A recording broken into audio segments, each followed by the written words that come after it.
Hola, mi nombre es Tatiana Gómez de la Dirección de Niñez y Adolescencia del Instituto Colombiano de Bienestar Familiar. Hoy estamos acá para aprender acerca del esquema de atención de Generaciones 2.0. En este video vamos a mirar cuáles son las etapas de atención, cuáles son las etapas de operación, cuál es la conformación de los grupos, cómo son sus rotaciones, cómo es el esquema y la estructura del desarrollo de los encuentros vivenciales. Son 4 etapas. La primera es etapa de planeación, la segunda es etapa de alistamiento, la tercera es etapa de atención y la cuarta es etapa de cierre. Etapa de planeación es previa a la suscripción de los contratos. Aquí, ¿qué es importante? Que el ICBF se encargue de coordinar internamente con sus regionales, sus centros zonales, los entes territoriales, todo ese andamiaje que ocurre antes de una suscripción del contrato. La focalización, conseguir los sitios donde se van a desarrollar las actividades y sobre todo entregar todo este insumo al operador para que en el momento de la suscripción él ya tenga herramientas para empezar su etapa de alistamiento. Seguimos con la etapa de alistamiento. Esta etapa se hace seguidamente de la suscripción y legalización de los contratos. Dura hasta un mes y se realizan todas las actividades que el operador puede tener para la implementación del programa, como cuáles: búsqueda activa de las niñas, niños y adolescentes, contratación y selección del recurso humano que se necesita para la implementación y verificar que esos lugares escogidos en la etapa de planeación sean una realidad y que puedan ser una opción para que las actividades se desarrollen en ellos. Es importante aclarar que en esta etapa de alistamiento hay que hacer un comité técnico operativo. En este comité, ¿cuál es el objetivo? Y es que el supervisor socialice cuáles son los documentos que el operador debe erradicar para una posterior aprobación a esta etapa. Seguimos con la etapa de atención. Esta etapa de atención inicia con el primer encuentro vivencial. Es importante que tengamos en cuenta que en este esquema de atención se definieron 3 grupos de edades: niñas y niños de 6 a 9 años, niñas, niños y preadolescentes de 10 a 14 y adolescentes de 14 a 17 años. ¿Cómo se hace la conformación de los grupos? Deben ser grupos de hasta 25 niñas, niños y adolescentes y la rotación de ellos debe ser de la siguiente manera. Para las niñas y niños de 6 a 9 deben rotar por 4 núcleos de desarrollo. Las niñas, niños y preadolescentes de 10 a 13 deben rotar por 2 núcleos de desarrollo. Y los adolescentes que van de 14 a 17 años deben solamente seleccionar el núcleo de desarrollo que más les interesa y construir su propia iniciativa. Por último, es la etapa de cierre. Aquí, ¿qué es importante? Esta etapa dura una semana, pero hay que hacer 2 actividades primordiales. La primera, en el encuentro psicosocial que se vaya a hacer, se va a tener que hacer una medición de salida a los niños, niñas y adolescentes, para saber cuál fue el resultado y cómo terminaron después de haber hecho toda una implementación. Y por último, hacer un encuentro inspiracional, que es donde ellos van a ser protagonistas y van a mostrar todos los aprendizajes que tuvieron en esta implementación.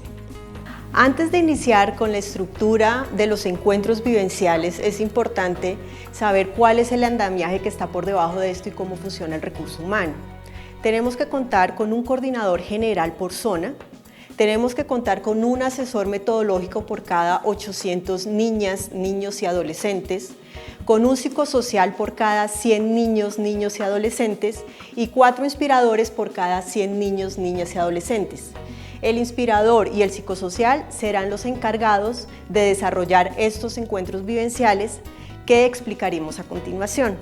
Aquí también es importante que va a haber un auxiliar administrativo que es el encargado de soportar y de apoyar todo este proceso administrativo que conlleva la implementación del programa.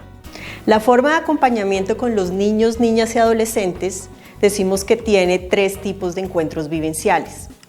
Uno son los encuentros vivenciales en lectura de contexto, otro son los encuentros vivenciales de capacidades, fortalecimiento de capacidades, y el otro son los encuentros de núcleo de desarrollo. Vamos a iniciar entonces desarrollando cada uno de ellos. Iniciemos por los encuentros vivenciales de lectura de contexto. Estos encuentros vivenciales son liderados por el psicosocial, tienen una duración cada uno de 2 horas y deben realizarse 2 veces por semana. Estos encuentros van a tener un refrigerio y ¿cuáles son las actividades principales en estos 6 encuentros? Verificar cuáles son los intereses de los niños, conformación de los grupos por edades y debemos identificar cuáles son los 2 riesgos más relevantes en este grupo de niños. Seguimos con los encuentros de capacidades. Estos encuentros también se llaman encuentros vivenciales. También son liderados por el psicosocial, duran 2 horas, pero la periodicidad aquí cambia, porque ya se acabó la lectura de contexto, inician ya los encuentros que son desarrollados simultáneamente con los inspiradores. Entonces aquí la periodicidad de estos encuentros van a ser una vez cada 15 días. Seguimos con los encuentros de núcleo de desarrollo. Estos encuentros de núcleo de desarrollo se hacen 2 veces por semana, duran 2 horas, tienen un refrigerio y también es con los niños, niñas y adolescentes. ¿Cómo lo puede hacer y cómo hace el inspirador para desarrollar los encuentros? A través del arte, la cultura, el deporte, la literatura, el juego. Entonces es un mecanismo o es una herramienta para poder desarrollar estos encuentros. Ahora seguimos con la segunda forma de acompañamiento, que son con las familias. En este módulo podríamos decir que tenemos 3 tipos de encuentros. Está el grupal con padres, madres y cuidadores, está el individual con familias y está el intergeneracional. Entonces vamos a hablar de cada uno de ellos. El intergeneracional es un encuentro en donde se reúnen padres, madres, cuidadores, niñas, niños y adolescentes y se hacen aprendizajes colectivos. Está liderado por el psicosocial con apoyo del inspirador, puede durar más o menos 2 horas y se hace 1 por mes. Seguimos con el grupal de madres, padres y cuidadores. Este encuentro se hace solamente una vez en toda la vigencia del contrato, pero la importancia de este encuentro es que se haga al final de la etapa de atención, precisamente para que el psicosocial y el inspirador ya tengan insumos de cómo les ha venido funcionando las metodologías aplicadas en nuestros participantes. No tiene refrigerio y puede durar aproximadamente 2 horas. Y por último están los individuales.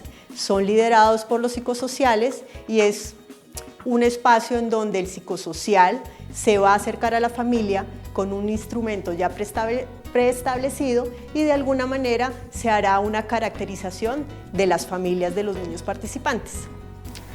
La tercera etapa de acompañamiento son los encuentros con los entornos.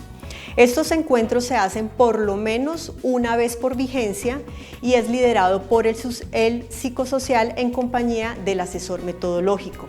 Dura más o menos 2 horas, no tenemos refrigerio y se realiza con los actores involucrados en esa prestación del lugar donde se están realizando los encuentros vivenciales. De alguna manera podríamos decir que el programa está haciendo una contraprestación por ese servicio que ellos nos están dando, pues prestándonos el lugar. En este orden de ideas tenemos que tener en cuenta que el esquema de atención se potencializa cuando se articulan estas 3 formas de acompañamiento. Entonces los invitamos a que lean las guías, las revisen porque es una herramienta excelente para formar y para potencializar esas metodologías que ustedes en terreno están aplicando.